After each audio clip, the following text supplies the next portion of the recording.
오늘은 하나님이 인도하시는 방식이라는 말씀의 제목을 가지고 우리가 함께 좀 은혜를 나누고자 합니다.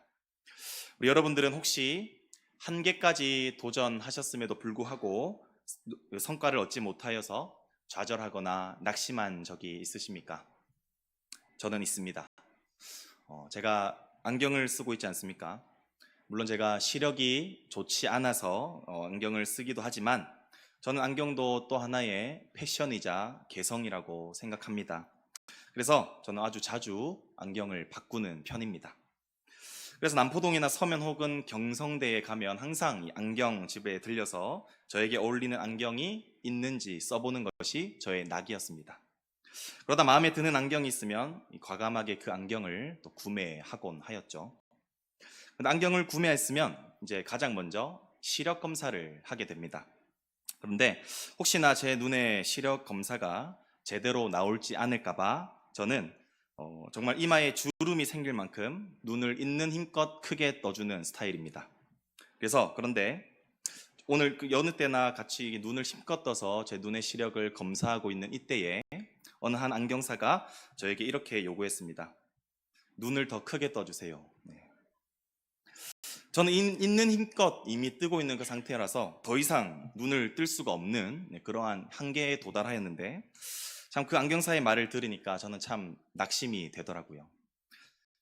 더 이상 뜰 수가 없는데 혹은 내가 눈이 그렇게 작은가 하면서 이제 다시는 그곳에 가지 않았습니다. 그리고 설교를 준비하면서 또 그곳이 잘 있는가 한번 제가 또 서치해 봤는데 없어졌더라고요. 좀 안타까운 일이지만 한편으로는 참 기뻤습니다. 이것이 정말 사람의 완악한 마음인가라고 생각합니다. 물론 제가 설교의 이해를 돕기 위해서 이렇게 제 경험담으로 이렇게 서론을 풀어갔는데요. 실제로 우리가 무엇인가를 성취하고 이루기 위해서 정말 최선을 다했지만 정말 한계 앞에서 더 이상 나아가지 못하고 멈추어야만 하는 그러한 한계를 우리가 맞이하게 된다면 우리는 당연히 낙심하며 또한 좌절할 것입니다. 오늘 본문에 등장하는 이스라엘 백성들 역시나 마찬가지였습니다. 하나님의 은혜로 이방 땅에서 생육하고 번성했지만 그 결과로 인해 오히려 그들이 노예 생활을 해야만 했습니다. 그리고 아무리 벗어나고 싶어도 벗어날 수 없는 그러한 현실에 그들은 좌절하고 낙심했을 테지요. 그러나 이런 그들에게 하나님께서 먼저 찾아와 주셨고 하나님의 방식대로 그들을 인도하심으로써 그들을 구원해내시고 그들을 광야길로 혹은 가나안 땅으로 인도하셨습니다. 하나님께서는 우리의 한계를 뛰어넘어 인도하시는 분이시기 때문이죠. 오늘 본문을 통하여 하나님께서 인도하시는 우리 세 가지의 방식을 좀 우리가 함께 살펴보면서 은혜를 나누고자 하는데 더 이상 나의 한계로 우리가 주저앉아 있지 마시고 하나님의 인도하심을 우리가 기대하며 인도하심에 따라 우리가 더 나은 인생을 향해 나아갈 수 있는 우리 모든 성도님들이 되시기를 간절히 소원합니다. 먼저 첫 번째로 하나님이 인도하시는 방식은 하나님은 항상 최선의 결과로 우리를 인도하신다라는 사실입니다. 오늘 본문 17절과 18절 말씀을 한번 읽어보도록 하겠습니다. 바로가 백성을 보낸 후에 블레셋 사람의 땅의 길은 가까울지라도 하나님이 그들을 그 길로 인도하지 아니하셨으니 이는 하나님이 말씀하시기를 이 백성이 전쟁을 하게 되면 마음을 돌이켜 애굽으로 돌아갈까 하셨습니다. 그러므로 하나님이 홍해의 강약길로 돌려 백성을 인도하심에 이스라엘 자손이 애굽 땅에서 대열을 지어 나올 때에 하나님께서는 이스라엘 백성들을 애굽으로부터 이렇게 인도해 내셨고 그 이후로 나 몰라라 하지 않으시고 끝까지 이스라엘 백성들을 인도하시기로 결정하셨습니다. 그래서 하나님은 백성들을 구원해내시고 약속의 땅을 차지할 때까지 그들과 함께 동행하시며 그 길을 인도하실 것을 약속하셨죠. 그런 하나님께서 현재 백성들을 지금 어디로 인도하고 계십니까? 바로 홍해의 광야길입니다. 그런데 17절을 우리가 보시면 약속의 땅 가나안으로 가는 최단거리의 길도 분명히 존재했다라는 것을 성경에서 우리에게 분명히 말해주고 있습니다. 그것은 바로 블레셋 사람들이 거주하고 있는 땅이었다는 것이죠. 만약 그 땅을 가로질러 가면 이스라엘 백성들은 약 10일 정도면 하나님께서 약속하실 그 가나안 땅에 도착하게 됩니다. 그러나 하나님께서는 그 짧은 길이 아닌 오히려 다른 방향을 틀어서 이스라엘 백성들을 우회하게 인도하신 것이었다는 것이죠. 그 이유는 바로 그 땅에는 블레셋 사람들이 살고 있었기 때문이다라고 기록되어 있습니다. 그렇다면 이 블레셋이라는 민족은 어떤 민족이었길래 하나님께서는 그 땅을 우회하셔서 가셔야만 했던 것일까요? 먼저 블레셋은 노아의 둘째 아들인 함의 미스라임 후손 가운데 한 민족이었습니다. 그들은 원래 처음에는 갑돌이라는 큰 섬에 살았었는데 이후에 가나안으로 이주해 오면서 주변 민족들을 하나하나씩 장악해 나갔던 민족이 바로 블레셋입니다. 그래서 이 고대 기록을 우리가 살펴보자면 주전 1188년 블레셋이 영토를 차지하기 위한 과정에서 그 당시에 아주 최강대국이었던 이집트까지도 위협했다라는 기록이 있습니다. 이것은 블레셋 민족이 아주 강대국이었던 애국과 비슷한 위치거나 혹은 그 이하였다는 분명한 아주 강대국이었다는 사실을 우리에게 알려주는 본문인 것이죠. 이처럼 블레셋은 대규모의 이동 과정을 경험하면서 정말 싸움을 계속해서 반복하였고, 이러한 거친 삶을 살아왔던 민족답게 그들은 아주 강하고 또한 잔인하며 또한 전투력이 뛰어난 위협적인 민족이 바로 블레셋이었다라는 것입니다. 그렇다면 우리는 이렇게 질문할 수 있을 것입니다. 그렇다면 왜 하나님께서는 당시 최강 대국이었던 애굽도 하나님의 심판으로 무찔러 주셨는데, 그러면 블레셋 사람들도 역시나 무찔러 주시고 최단거리로 그들을 인도하실 수는 없었습니까? 라는 질문이 들 수 있을 것입니다. 물론 우리 하나님께서는 그렇게 하실 수 있는 충분한 능력이 계십니다. 충분한 능력을 가지고 계십니다. 그러나 당시 블레셋은 애국과는 다르게 이스라엘 백성들에게 어떠한 피해도 주지 않은 상태였습니다. 반면에 애굽은 하나님의 장자들을 노예로 삼고 핍박하는 그 행위에 대해서 조금의 망설임도 없는 민족이 바로 애굽이었다는 사실이죠. 이 세상을 또한 다스리시고 통치하시는 유일하신 하나님을 또한 대적했던 민족이 바로 애굽이었다는 사실입니다. 그렇기 때문에 애굽은 그들의 심판이 이미 하나님에 의해서 예언이 되어 있었고, 그 예언에 따라 하나님께서는 마땅히 애굽 백성들을 심판하신 것입니다. 그러나 블레셋은 해안가에 살다가 가나안 땅에 가장 늦게 이주해 왔던 민족이었고, 실제로 창세기 15장 16절에서 하나님께서 아브라함에게 말씀하여 주신 그 아모리 족속의 죄에 대한 정죄의 대상에 블레셋 사람들이 포함되지 않고 있다는 것을 우리가 성경을 통해서 볼 수 있습니다. 성경을 보시면 하나님께서 이들을 쫓아내리라 말씀하신 족속은 헷 족속과 기르가스 족속과 아모리 족속과 가나안 족속과 브리스 족속과 히위 족속과 여부스 족속입니다. 여기서 블레셋은 포함이 되어 있지 않은 것을 우리가 확인할 수 있는 것이죠. 따라서 블레셋 민족을 향한 심판은 아직까지는 하나님의 시기의 상조였기 때문에 우회를 선택하신 것이 바로 오늘 본문의 결정인 것입니다. 만약에 이제껏 자신의 목숨을 희생시켜 가면서 그렇게 영토를 불려왔던 그런 지금의 땅을 차지하게 되었던 블레셋 민족들이 자신의 땅에, 자신의 영토에 외부인들이 들어오는 것을 블레셋 민족들이 허락했을까요? 결코 그렇지 않을 것입니다. 그들을 침략자로 여기고 전쟁을 일으켜서 분명히 이스라엘 백성들을 쫓아냈을 것입니다. 그러나 지금까지 종살이해왔던 이스라엘 백성들이 당시에 속히 나와야 했던 그런 상황 가운데에서 그들은 전쟁을 할 수 있는 어떠한 무기도 가지고 나오지 않았을 것입니다. 그렇기 때문에 전쟁이 나게 된다면 백성들은 속수무책하게 당할 수밖에 없을 것이었죠. 따라서 하나님은 블레셋 사람들이 살고 있는 땅을 지나가는 것이 가장 짧고 빠른 길이었음에도 불구하고 이스라엘 백성들을 보호하시는 그 최선의 길로 우회를 선택하셨다는 사실입니다. 그런데 하나님의 이러한 뜻이 있음에도 불구하고 만약에 이스라엘 백성들이 하나님의 그 뜻을 거역하고 블레셋 사람들이 사는 땅으로 가로질러 갔다면 어떤 일이 발생했을까요? 성경이 기록되어 있는 대로 그들은 두려움에 떨어 애굽으로 다시 돌아가고자 했을 것이고, 하나님의 완벽하신 그 구원 계획을 스스로 거부하여 다시 노예로 살아가는 그러한 어리석은 삶을 살아가게 되었을 것입니다. 성도 여러분, 여기서 사람의 선택의 그 결과와 하나님의 선택의 그 결과에 차이가 명확히 대비되고 있습니다. 사람이 선택할 수 있는 최선은 블레셋이라는 그 이길 수 없는 현실의 벽에 막혀서 패배만 경험하게 될 뿐 결국 다시 노예로 들어가는 것이 사람의 최선의 선택이었을 것입니다. 그러나 반면에 하나님의 선택의 결과는 무엇이었을까요?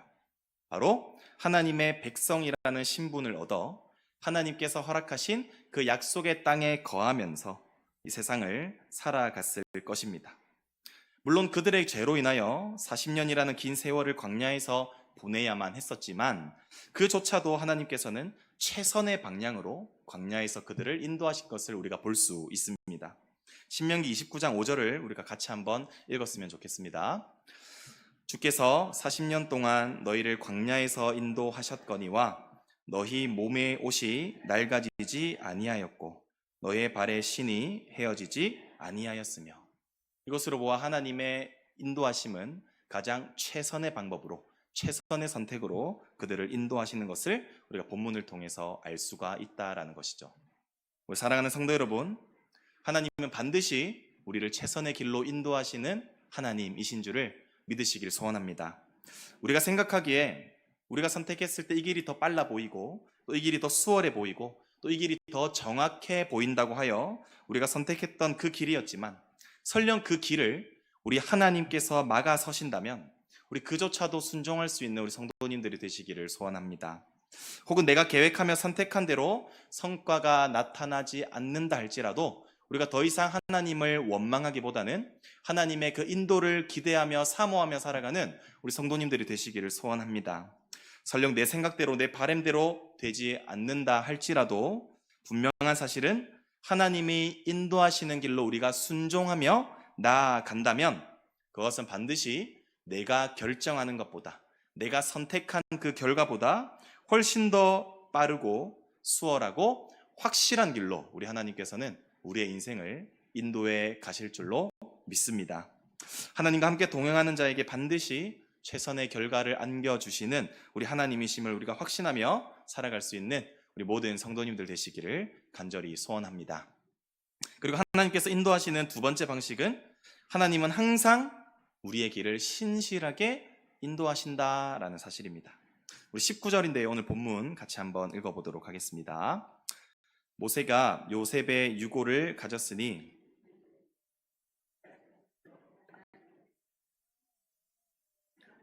반드시 너희를 찾아오시리니 너희는 내 유고를 여기서 가지고 나가라 하였음이더라. 아멘. 모세가 출애굽하여서 요셉의 유고를 가지고 나온 이유는 바로 요셉의 유언을 지키기 위해서였습니다. 비록 요셉은 형들에 의해서 애굽으로 팔려가게 되었지만 그 가운데에서도 하나님의 그 선하신 인도하심에 따라 요셉은 결국 애굽의 총리가 됩니다. 요셉이 애굽의 총리가 되어 가장 큰 업적을 남긴 일이 무엇입니까? 바로 온 세상에 닥친 극심한 기근을 대비하였다라는 점이죠. 요셉은 바로의 꿈을 해석함으로써 7년 동안은 흉년이 될 것이고 또한 7년 동안은 기근이 다가올 것을 알게 되었습니다. 이로 인하여서 요셉은 토지법을 제정하여 기근을 대비할 수 있었고 결국 온 세상 사람들을 이 기근으로부터 안전하게 구원해내는 아주 큰 업적을 요셉은 쌓을 수 있었다는 점입니다. 요셉은 이집트에서 이러한 일 또한 이 일로 인하여 이제껏 떨어져 있던 아버지 야곱과 또한 그의 형제들을 만날 수 있었고 또한 그들을 애굽의 고센 땅에 살 수 있도록 허락한 인물이 바로 요셉이었다라는 점이죠. 이처럼 요셉은 이집트에서 많은 사람들에게 존경을 받았고 또한 나라와 가족을 구원해내는 놀라운 업적을 이끈 사람이 분명합니다.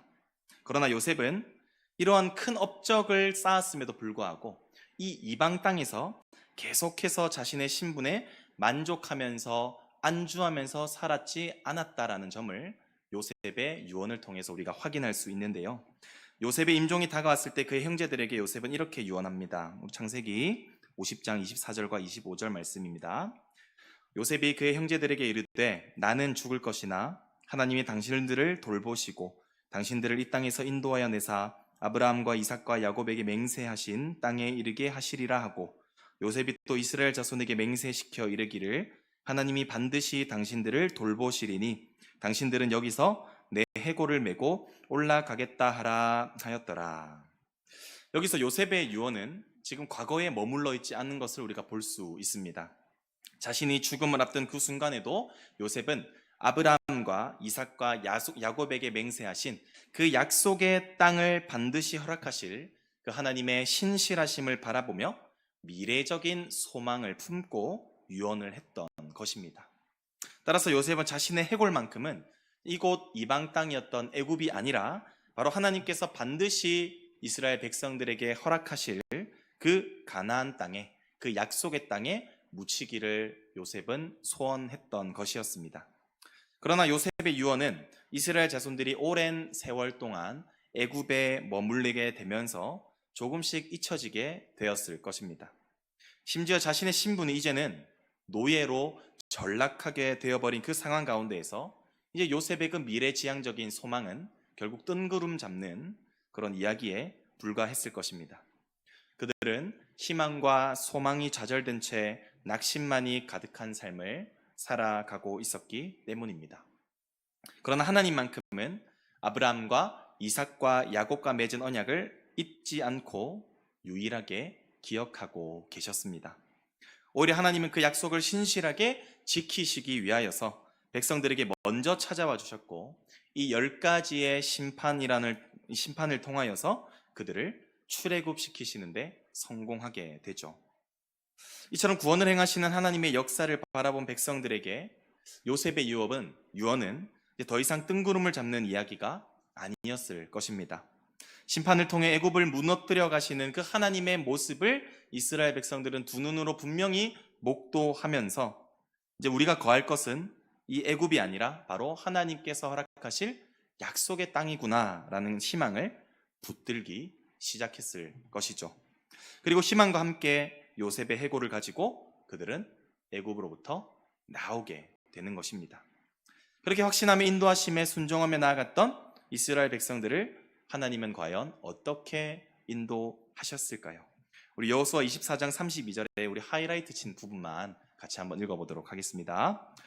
또 이스라엘 자손이 애굽에서 가져온 요셉의 뼈를 세겜에 장사하였으니 이스라엘 백성들을 하나님께서는 신실하게 세겜 땅으로 인도하신 것입니다. 그런데 여기서 세겜이 어떤 땅일까요? 세겜이라는 땅은 바로 아브라함이 가나안 땅에 들어와서 처음으로 하나님께 제단을 쌓았던 땅이 바로 세겜 땅입니다. 그리고 그 제단을 쌓음과 동시에 하나님께서는 아브라함에게 이곳에서 내가 이 땅을 너희 후손들에게 주리라라는 약속을 받게 되는 땅이 바로 세겜 땅이었다는 사실입니다. 그리고 그 후손들은 실제로 하나님께서 약속하신 이 세겜에 도착하여서 그곳에 요셉의 뼈를 장사하게 되죠. 무려 하나님께서는 이 과거 구약의 아주 오래전 아브라함과 맺으신 언약을 400년 이상이 지난 지금도 유일하게 기억하고 계셨고 그 약속을 기억하시며 신실하게 하나님께서는 이스라엘 백성들을 인도하시기 위하여 일하시고 계셨다라는 사실입니다. 우리 사랑하는 성도 여러분, 미래의 소망을 품고 신실하게 언약을 지키신 우리 하나님을 믿으며 유언했던 요셉의 바람이 실제로 여호수아에서 실현되었음을 우리가 살펴보았습니다. 그렇다면 왜 하나님께서는 자신의 약속을 신실하게 약속을 지켜가시는 분이실까요? 이것은 바로 이러한 하나님의 속성 때문인데요. 우리 민수기 23장 19절 같이 한번 읽어보도록 하겠습니다. 하나님은 사람이 아니시니 거짓말을 하지 않으시고 인생이 아니시니 후회가 없으시도다. 어찌 그 말씀하신 바를 행하지 않으시며 하신 말씀을 실행하지 않으시랴. 아멘. 우리 하나님께서는 유일한 신으로서 사람과는 다르게 하나님께서는 한 번 하신 약속을 신실하게 이루시는 우리 하나님이시기 때문입니다. 그러한 신실하게 약속을 이루시는 우리 하나님께서는 바로 우리를 향하신 계획도 가지고 계시며 또한 그 계획을 성취하시기 위하여 역시나 지금도 신실하게 일하고 계시는 우리 하나님이심을 믿으시길 소원합니다.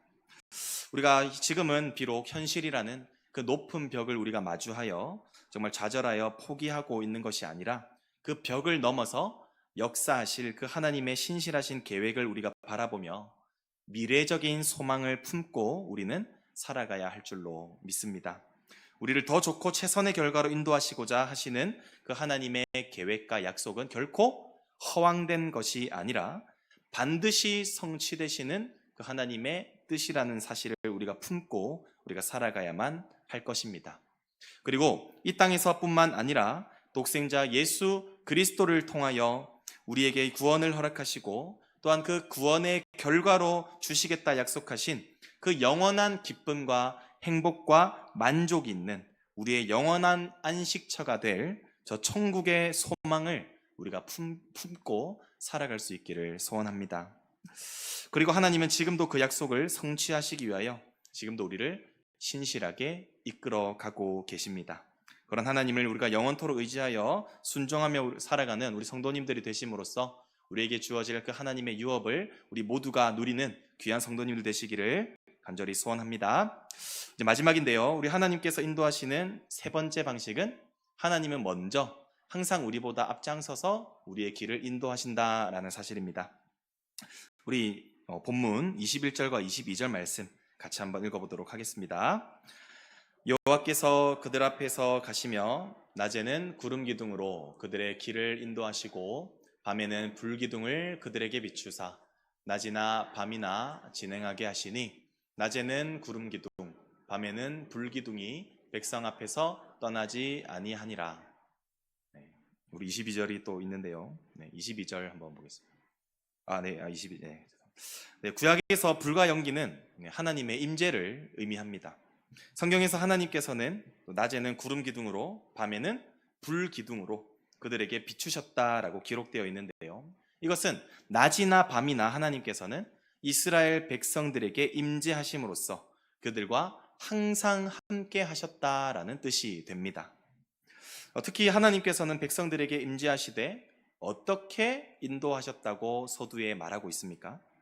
바로 백성들보다 앞서 인도하신다라고 기록이 되어 있습니다. 이것은 이스라엘 백성들이 그들의 여정 가운데에 자신의 지혜나 자신의 경험을 믿고 나아갈 필요가 없다라는 점을 의미합니다. 단지 백성들은 낮에는 구름 기둥으로 밤에는 불 기둥으로 인도하시는 그 하나님의 임재에 단지 자신의 시선을 고정하여 가라면 가고 또한 멈추라면 멈추고 또한 머물라면 머물럼으로써 하나님의 인도하심에 따라 나아가기만 하면 된다라는 것이었죠. 성도 여러분, 우리는 사실 1초 앞도 예언할 수 없는, 예측할 수 없는 그러한 불완전한 인생을 살아가고 있습니다. 심지어 빠르게 변하는 이 세상 가운데에서 우리의 뜻과 계획은 무용지물이 되기도 합니다.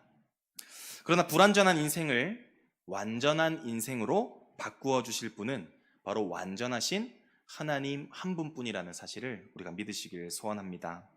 하나님은 이 세상을 창조하셨고 지금도 그분의 계획대로 이 세상을 운영해 가고 계십니다. 그렇기 때문에 우리 하나님은 1초 앞은 물론 앞으로 우리의 인생 가운데 일어날 모든 길을 다 아시는 분이 바로 우리 하나님의 속성인 것이죠. 그러나 참 감사한 것은 이 모든 것을 아시는 우리 하나님께서 이스라엘 백성들을 앞장서서 인도하셨던 것처럼 동일하게 우리에게도 임재해 주고 계시며 또한 우리보다 앞장서서 우리의 앞길을 하나하나 세밀하게 알려주고 있다라는 사실입니다. 그 하나님의 임재는 지금의 구약의 불기둥이나 구름기둥과 같은 그러한 모습이 아닌 바로 임마누엘, 곧 하나님의 독생자 예수 그리스도를 이 땅에 보내어 주심으로써 우리 가운데 영원토록 거하게 하실 그 메시아를 우리에게 보내어 주셨다라는 사실이죠. 그 메시아 되신 예수님을 우리에게 보내어 주심으로써 언제나 우리와 함께 하시며 우리의 길을 인도하시겠다라고 약속하셨다라는 사실입니다.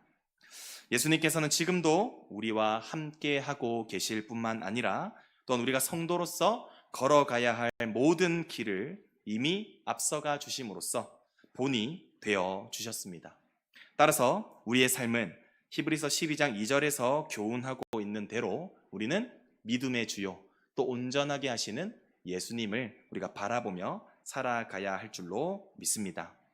우리 낮에는 구름 기둥으로 또한 밤에는 불 기둥으로 바라보며 자신의 발걸음을 한 걸음 한 걸음 느리지만 천천히 떼었던 그런 이스라엘 백성과 같이 오직 예수님께만 우리의 시선을 고정하여 그분이 앞서가신 그 길을 따라가다 보면 반드시 하나님께서 우리의 인생을 책임지시고 가장 최선의 결과로 우리를 인도하실 줄로 믿습니다.